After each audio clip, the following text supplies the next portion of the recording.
Next अब हम sketch के इस स्केच की हेल्प से हम पढ़ेंगे कि हेलिकोबैक्टर पाइलोराई क्या होता है। सो एक ये मैन बना हुआ है, इसकी कर्व्ड मतलब मुस्टैशन है, इसकी मूछें जो है वो कर्व्ड है और ये जो शो कर रहा है कि जो हेलिकोबैक्टर पाइलोराई होता है curve flagellated motile gram negative होता है, यानी कि इसमें रेड कलर है, इसने शो कराना है कि ये ग्राम नेगेटिव ऑर्गेनिज्म है, यानी कि ग्राम नेगेटिव रॉड है। इसके लिए क्या होता है कि हमें 3 चीजें याद होनी चाहिए कि सबसे पहले इसने एक रिंग पहनी हुई है ब्लू कलर की रिंग। जहां पे भी हमने स्केचिंग में पढ़ा था रिंग जो होती है वो शो कर रही होती है कि ऑक्सीडेज पॉजिटिव है पे, ये जो बैक्टीरिया है ऑक्सीडेज पॉजिटिव है। और इसके अलावा इसने अमोनिया का स्प्रे कर रहा है, दैट मीन्स कि ये यूरिएज पॉजिटिव है। यूरिएज पॉजिटिव होता है, ऑक्सीडेज पॉजिटिव होता है, इसके अलावा कैटलेज पॉजिटिव होता है।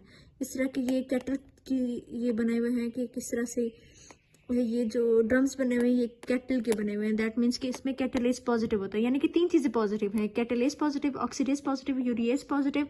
अब इसमें पेशेंट्स के लिए अगर हमने पता कराना हो कि इनके अंदर हेलिकोबैक्टर पाइलोराई का इन्फेक्शन है या नहीं है तो हम यूरिया ब्रेथ टेस्ट कराते हैं या फिर फीकल एंटीजन टेस्ट कराते हैं डायग्नोसिस के लिए। ये 2 टेस्ट कराते हैं। यूरिएज जो होता है वो प्रोड्यूस करता है अमोनिया को, जो कि क्रिएट कर देता है एक अल्कलाइन किस्म का इन्वायरमेंट, जो कि हेल्प आउट करता है एच पाइलोराई को ताकि वो सर्वाइव कर सके एसिडिक म्यूकोजा के अंदर। ये कॉलोनाइज करता है मेनली एंट्रम ऑफ स्टमक के अंदर, जिसकी वजह से गैस्ट्राइटिस और पेप्टिक अल्सर होने के चांसेस ज्यादा होते हैं। खास तौर पर ड्यूडेनल अल्सर जो होते हैं वो सबसे ज्यादा होना शुरू हो जाते हैं। रिस्क फैक्टर के अंदर पेप्टिक अल्सर डिजीज होती है, गैस्ट्रिक एडिनोकार्सिनोमा और माल्ट जो होता है वो सबसे ज्यादा होने के चांसेस होते हैं।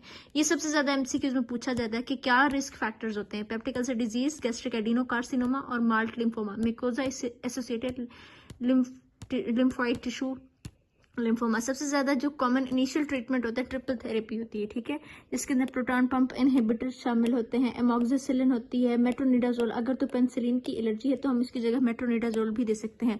और साथ ही साथ क्लेरिथ्रोमाइसिन जो होते हैं वो दिए जाते हैं, प्रोटॉन पंप इनहिबिटर क्लेरिथ्रोमाइसिन ये दिए जाते हैं। एंटीबायोटिक्स जो होती हैं वो क्योर करती हैं पाइलोराई को।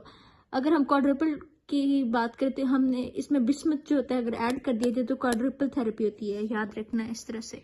बिस्मथ जो होता है बेस करता है क्वाड्रुपल थेरेपी को if concerned about the macrolide resistance, अगर मैक्रोलेट की रेजिस्टेंस आ जाए। इसी तरह से हेलिकोबैक्टर पाइलोराई का बताया गया, ये इसके डायग्राम में इसको शो किया गया है। और इसके अलावा ये कर्व्ड है, फ्लैजेलेटेड मोटाइल ट्रिपल, इसमें होता है कि oxidase, catalase, urease positive, alkaline environment important है, एसिडिक म्यूकोजा, इसकी वजह से क्या क्या चीजें हुई। So this is all about Helicobacter pylori.